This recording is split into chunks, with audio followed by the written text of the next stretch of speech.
ಪ್ರಿಯ ಸ್ನೇಹಿತರೆ, 2025ನೇ ಇಸ್ವಿಯಲ್ಲಿ ನಾನು ಒಂದು ಪ್ರಯತ್ನ ಮಾಡೋಣ ಅಂತ ನಮ್ಮ ಸ್ನೇಹಿತರೆಲ್ಲರನ್ನು ಸೇರಿಕೊಂಡು ಜನವರಿ 2025 14ನೇ ತಾರೀಕಿನಂದು ಒಂದು ಚಿಕ್ಕ ಸಂಕ್ರಮಣದ ಒಂದು ದಿನದ ಪಯಣ ಎಂದು ನಾವು ನಮ್ಮ 8 ಜನ ಸ್ನೇಹಿತರೊಂದಿಗೆ ಹೊರಟೆವು. ನಾನು ಈಗ ಹೇಳುತ್ತಿರುವ ಪ್ರವಾಸ ಕಥನದ ಹೆಸರೇ ಜೀವನ ಒಂದು ಅಂಕುಡೊಂಕಿನ ಪಯಣ. ಈಗ ಮೊದಲ ಪ್ರಯತ್ನವೆಂಬಂತೆ ಮಾಡುತ್ತಿದ್ದೇನೆ. ಹೇಗಿದೆ ಎಂದು ನೀವು ಹಾರೈಸಿ ಕಮೆಂಟ್ ಮಾಡಿ. ಮೊನ್ನೆ ರಾತ್ರಿ ಸುಮಾರು 11:30 12 ಗಂಟೆ ಆಸುಪಾಸು 8 ಜನರ ಗುಂಪು. ನಾವು ಅದರಲ್ಲಿ 3 ಜನ ಸರಿಕರು, 5 ಜನ ನಮ್ಮ ವಯಸ್ಸಿಗಿಂತ ಹಿರಿಕರು. ಸಂಕ್ರಾಂತಿ ಸವಾರಿಗೆಂದು ಕರ್ನಾಟಕದ ಮಲೆನಾಡಿನ ಸೊಬಗಿನಲ್ಲಿ ಶಾಂತ ಪರಿಸರಕ್ಕೆ ಹೊರಟೆವು. ಸೀದಾ ಪೂನಾ ಬೆಂಗಳೂರು ರಸ್ತೆಯಲ್ಲಿ ಸಾಗಿ ಹುಬ್ಬಳ್ಳಿ ತಲುಪಿ ಅಲ್ಲಿಂದ ಧಾರವಾಡ ಬೈಪಾಸ್ ರಸ್ತೆಯನ್ನು ಹಾದು ಯಲ್ಲಾಪುರ ದಾಂಡೇಲಿ ರಸ್ತೆಯನ್ನು ತಲುಪಿದೆವು. ರಸ್ತೆಯ ದುರಸ್ತಿ ಕಾರ್ಯ ಇದ್ದುದರಿಂದ ನಮಗೂ ಸ್ವಲ್ಪ ದುಸ್ತರವೇ ಆಯಿತು. ದಾಂಡೇಲಿ ರಸ್ತೆ ಸೇರಿಕೊಂಡು ಅರೆಮಲೆನಾಡು ಪ್ರದೇಶವನ್ನು ಕೂಡಿಕೊಂಡು ದಾಂಡೇಲಿ ಕಡೆಗೆ ನಮ್ಮ ಪಯಣ ಸಾಗಿತು. ಇಕ್ಕೆಲಗಳಲ್ಲಿ ದಟ್ಟ ಕಾಡು, 2 ಚೆಕ್ಪೋಸ್ಟ್ ದಾಟಿ ಅಂಕುಡೊಂಕು ರಸ್ತೆಯನ್ನು ಬಳಸಿಕೊಂಡು ಸಾಗಿತ್ತು ನಮ್ಮ ಪಯಣ.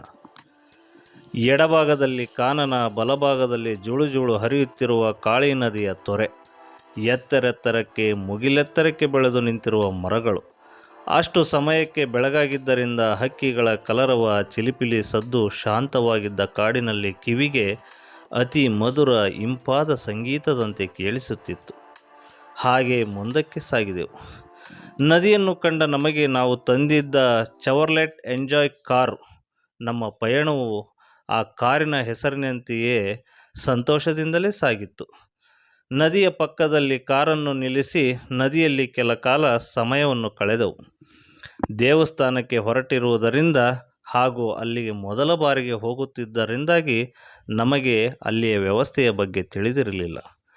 ಹಾಗಾಗಿ ದಾರಿಯ ಮಧ್ಯೆ ಕಾಡಿನಲ್ಲಿ ನೀರಿರುವ ಜಾಗದಲ್ಲಿಯೇ ನಮ್ಮ ಕಾರನ್ನು ನಿಲ್ಲಿಸಿ ನಮ್ಮ ನಿತ್ಯ ಕರ್ಮಗಳನ್ನು ಮುಗಿಸಿಕೊಂಡೆವು.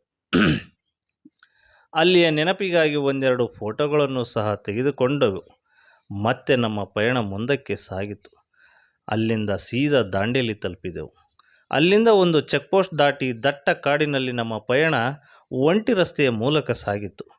ಎಂದೂ ನೋಡೇ ಇಲ್ಲವೇನೋ ಎನ್ನುವಂತೆ ಅಕ್ಕಪಕ್ಕದ ಮರಗಳನ್ನು ನೋಡುತ್ತಾ ಕಾಡಿನಲ್ಲಿ ಯಾವುದಾದರೂ ಪ್ರಾಣಿಗಳು ಕಾಣಸಿಗುತ್ತವೆ ಎಂದು ಕಣ್ಣಾಡಿಸುತ್ತಾ ಸಾಗಿದೆವು.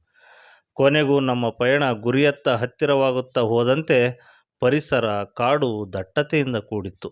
ಇದೆಲ್ಲದರ ಮಧ್ಯೆ ಸಣ್ಣದಾದಂಥ ಕಣಿವೆ ಮಾರ್ಗ ಕೂಡ ನಮ್ಮ ಕುತೂಹಲವನ್ನು ಹೆಚ್ಚಿಸಿತು.